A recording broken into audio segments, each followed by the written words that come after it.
മനു മാടപ്പാട്ട് ഇപ്പോൾ നവകേരള സദസ്സിന്റെ വേദിയിൽ നിന്നും വിവരങ്ങളുമായി ചേരുന്നുണ്ട്.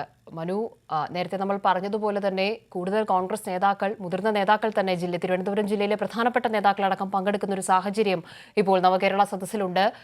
UDF കൺവീനറുടെ ഭാഗത്തു നിന്ന് ഭീഷണിപ്പെടുത്തുന്ന സാഹചര്യം അടക്കം ഉണ്ടായിട്ടും ഈ നേതാക്കൾ വരുന്നു, നവകേരള സദസ്സിനെ പുകഴ്ത്തുന്നു, കൂടുതൽ നല്ല കാര്യങ്ങൾ സർക്കാർ ചെയ്യുന്നതായി പറയുന്നു. ഇന്ന് എങ്ങനെയാണ് കാര്യങ്ങൾ?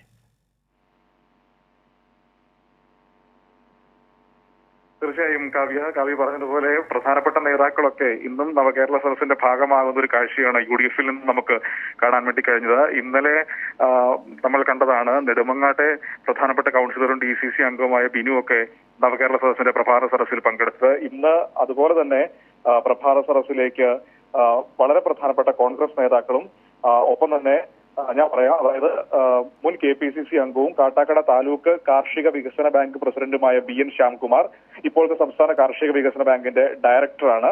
ഒപ്പം തന്നെ ലോയേഴ്സ് കോൺഗ്രസിന്റെ സംസ്ഥാന സെക്രട്ടറിയായ കൃഷ്ണകുമാർ, അവർ നവകേരള സദസ്സിൽ UDF-ൽ നിന്ന് അവരുടെ ബഹിഷ്കരണ ഭീഷണികളൊക്കെ മറികടന്നുകൊണ്ട് നവകേരള സദസ്സിന്റെ ഭാഗമായെത്തി. ക്ഷമിക്കണം, ഈ ലോയേഴ്സ് കോൺഗ്രസ് ഭാരവാഹിയുടെ പേര് SK വിനോദ് എന്നാണ്. ഒപ്പം തന്നെ ബ്ലോക്ക് കോൺഗ്രസിന്റെ ജനറൽ സെക്രട്ടറി വലിയറത്തല ഗോപനും നവകേരള സദസ്സിന്റെ ഭാഗമായി എത്തുന്ന ഒരു കാഴ്ച നമുക്കിവിടെ കാണാൻ കഴിഞ്ഞു. ഹിന്ദു ഐക്യവേദിയുടെ ജില്ലാ വൈസ് പ്രസിഡന്റായ കൃഷ്ണകുമാറും നവകേരള സദസ്സിന്റെ വേദിയിലെത്തി. ഇദ്ദേഹം തൈക്കാട് അയ്യ ഗുരുസ്വാമി ധർമ്മ പരിഷത്തിന്റെ സംസ്ഥാന ജനറൽ സെക്രട്ടറി കൂടിയാണ്. ഒപ്പം തന്നെ ശ്രീകുമാരൻ തമ്പിയെ പോലുള്ള, ഒപ്പം തന്നെ GS പ്രദീപിനെ പോലുള്ള സമൂഹത്തിന്റെ പല മേഖലകളിൽ നിന്നുള്ള ആളുകൾ, പ്രധാനപ്പെട്ട ആളുകൾ, ഒപ്പം സമൂഹത്തിന്റെ എല്ലാ തലങ്ങളിൽ നിന്നുമുള്ള തൊഴിലാളികളും കർഷകരും അങ്ങനെയൊക്കെയുള്ള പതിവ് പോലെ തന്നെ എല്ലാ മേഖലകളിൽ നിന്നുള്ള ആളുകൾ നവകേരള സദസ്സിന്റെ ഈ പ്രഭാത സദസ്സിലേക്ക് എത്തുകയും മുഖ്യമന്ത്രിയുമായി ഇപ്പോൾ സംസാരിക്കുകയും അവരുടെ ആശയങ്ങളും പരാതികളും നിർദ്ദേശങ്ങളും ഒക്കെ പങ്കുവയ്ക്കുകയും ചെയ്തുകൊണ്ടിരിക്കുകയാണ്. കാട്ടാക്കടയിലാണ് ഇപ്പോൾ ഈ പ്രഭാത സദസ്സ് ഇന്നത്തെ നടന്നുകൊണ്ടിരിക്കുന്നത്. അതിനുശേഷം അരുവിക്കരയിൽ ആദ്യത്തെ നവകേരള യോഗം നടക്കും. പിന്നീട് ഇന്ന് കാട്ടാക്കട മണ്ഡലം, ഒപ്പം തന്നെ നെയ്യാറ്റിൻകര, പാറശാല മണ്ഡലം എന്നിങ്ങനെയാണ് നവകേരള സദസ്സിന്റെ യാത്ര ക്രമീകരിച്ചിരിക്കുന്നത്. ഈ നവകേരള സദസ്സ് തിരുവനന്തപുരം ജില്ലയിൽ 3-ാം ദിവസത്തിലേക്ക് കടക്കുമ്പോൾ ഏറ്റവും പ്രധാനപ്പെട്ട കാര്യം UDF-ൽ നിന്ന്, കോൺഗ്രസിൽ നിന്ന് കൂടുതൽ പ്രധാനപ്പെട്ട നേതാക്കൾ ഇതിന്റെ ഭാഗമാകുന്നു എന്നത് തന്നെയാണ്. വലിയ ബഹിഷ്കരണവും അക്രമസമരവും ഒക്കെ UDF നേതൃത്വം സംസ്ഥാനത്ത് നടത്തുന്ന ഒരു സാഹചര്യത്തിൽ കൂടിയാണ് അതിനെയൊക്കെ തള്ളിക്കൊണ്ട്, അല്ലെങ്കിൽ അവരുടെ നേതൃത്വത്തിന്റെ നിർദ്ദേശങ്ങളൊക്കെ മറികടന്നുകൊണ്ട് കൂടുതൽ നേതാക്കൾ നവകേരള സദസ്സിന്റെ ഭാഗമായി എത്തുന്നത്.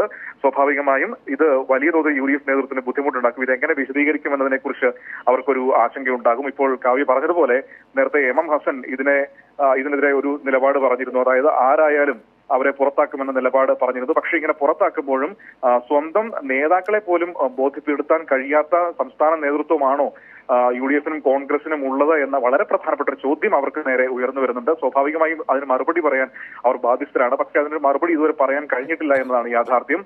അപ്പോൾ അങ്ങനെ ഒരു വിഷയം UDF-ന്റെ മുന്നിൽ പ്രതിസന്ധിയായി നിൽക്കുന്നു. മറുവശത്ത് സംസ്ഥാന സർക്കാരിനെ സംബന്ധിച്ച് ഈ നേതാക്കളൊക്കെ UDF-ന്റെ ഭാഗമായി നിൽക്കുന്ന ആളുകളടക്കം പങ്കെടുക്കുന്നത് വലിയ ഗുണം ചെയ്യുന്ന ഒരു സാഹചര്യം കൂടിയുണ്ട്. സർക്കാർ മുന്നോട്ട് വയ്ക്കുന്ന നിലപാടുകൾക്ക്, സർക്കാർ പറയുന്ന കാര്യങ്ങൾക്ക് കൂടുതൽ പിന്തുണ പ്രതിപക്ഷ ചേരിയിൽ നടക്കാൻ ലഭിക്കുന്നു എന്ന് വേണം നമ്മൾ അതിനെ മനസ്സിലാക്കിയെടുക്കാൻ വേണ്ടിയിട്ട്. അതുകൊണ്ട് തന്നെ മുഖ്യമന്ത്രി മുന്നോട്ട് വയ്ക്കുന്ന നിലപാടുകൾക്ക് കൂടുതൽ സ്വീകാര്യത ലഭിക്കുന്നു എന്ന് നമുക്ക് അതിൽ നിന്നും പറഞ്ഞു വെക്കാൻ വേണ്ടി കഴിയും. ഏതായാലും വലിയ ജനസഞ്ചയം എല്ലാ ഇടങ്ങളിലും നമുക്ക് കാണാൻ കഴിയുന്നു എന്നതാണ് തിരുവനന്തപുരം ജില്ലയിലെയും ഒരു പ്രത്യേകതയായിട്ട് പറയാൻ കഴിയുന്നത്. ആദ്യ യോഗം വർക്കലയിലായിരുന്നു. വർക്കലയിൽ കയറിയ നിമിഷം മുതൽ പിന്നീട് ഇന്നലത്തെ പൊതുസദസ്സ് അവസാനിക്കുന്ന നെടുമങ്ങാട് വരെ വലിയ ആൾക്കൂട്ടം, പ്രത്യേകിച്ചും സ്ത്രീകളും യുവാക്കളും കൂടുതലായി നവകേരള സദസ്സിന്റെ ഭാഗമായി എത്തുന്നു എന്നത് ഏറെ പ്രധാനപ്പെട്ട ഒരു വിഷയം കൂടിയാണ്. കാരണം യുവതലമുറയും ഒപ്പം തന്നെ സ്ത്രീ സമൂഹവും സർക്കാരിനോട് കൂടുതൽ താല്പര്യപ്പെട്ടു വരുന്നു എന്നത് വളരെ പ്രധാനപ്പെട്ട ഒരു വിഷയം തന്നെയാണ്. നമ്മൾ ശ്രദ്ധിക്കേണ്ട മറ്റൊരു പ്രധാനപ്പെട്ട കാര്യം, നമുക്കറിയാം ഇന്നലെയൊക്കെ തിരുവനന്തപുരത്ത് വലിയ അക്രമങ്ങളും സമരങ്ങളും UDF-ന്റെ, കോൺഗ്രസിന്റെ ഭാഗത്തു നിന്നുണ്ടായിരുന്നു. അങ്ങനെ ഒരു പശ്ചാത്തലം നിൽക്കുന്ന സാഹചര്യത്തിൽ കൂടിയാണ് അതിനെയൊക്കെ തള്ളിക്കളഞ്ഞുകൊണ്ട് കൂടുതൽ ആളുകൾ, ജനങ്ങൾ ഈ നവകേരള സദസ്സിന്റെ ഭാഗമാകുന്ന എന്നത് ഏറെ ശ്രദ്ധിക്കേണ്ട ഒരു കാര്യം തന്നെയാണ്. ആ രീതിയിൽ ഇന്നും വലിയ പൊതു പങ്കാളിത്തം തന്നെയാണ് എല്ലാ ഇടങ്ങളിലും പ്രതീക്ഷിക്കുന്നത്. ഇപ്പോൾ തന്നെ ആദ്യ യോഗം നടക്കുന്ന ഇടങ്ങളിലെല്ലാം മറ്റെല്ലാ ഇടങ്ങളിലേക്കും ആളുകൾ വന്നു തുടങ്ങിയിരിക്കുന്നു. പരാതികൾ നൽകാനുള്ള കൗണ്ടറുകളൊക്കെ സജീവമാകുന്ന ഒരു കാഴ്ചയാണ് നമുക്ക് എല്ലായിടത്തും കാണാൻ കഴിയുന്നത്. ഏതായാലും ഇവിടെ കാട്ടാക്കടയിൽ പ്രഭാത യോഗം, മുഖ്യമന്ത്രിയും ക്ഷണിക്കപ്പെട്ട ആളുകളൊക്കെ തമ്മിലുള്ള പ്രഭാത യോഗം പുരോഗമിച്ചുകൊണ്ടിരിക്കുന്നു എന്നതാണ് ഏറ്റവും പ്രധാനപ്പെട്ട കാര്യം. കാവ്യ. ശരി, മനു മാടപ്പാട്ടാണ് സമഗ്ര വിവരങ്ങൾ നൽകിയത്.